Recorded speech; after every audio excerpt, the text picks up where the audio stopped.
Hello students, तो इस videos में आपको दिखा रहे हैं कि हाइड्रोजन गैस कैसे बोल हो रही है और ये कैसे हल्की होती है आप बोलेगी। तो इसमें जो आपके पास बीकर में रिएक्शन दिखा रखी है, अन्योज ले रखा आपके पास आपका सॉल्यूशन, और उसमें हमने एल्यूमिनियम की फॉइल डाली हुई है। एल्यूमिनियम मेटल डाल सकते हो और भी आप कर सकते हो, जिंक में सल्फ्यूरिक एसिड भी, वहाँ से भी हाइड्रोजन गैस। तो कलेक्ट करने के लिए यहाँ पे बैलून लगा दिए गए बोतल के ऊपर, ताकि आप देख पाओ कैसे कलेक्ट हो रही है।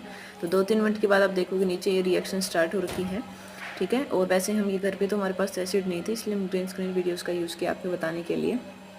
तो ये आपका जो बैलून में अब हमारी गैस इकट्ठी हो रही है, हाइड्रोजन गैस है, अब बैलून में अब हो चुका है। अब इसको हम अगर रख देंगे तो ये अपने आप उड़ेगा बैलून, क्योंकि ऑक्सीजन से हल्की होती है आपके पास हाइड्रोजन। तो आप ये देख सकते हो।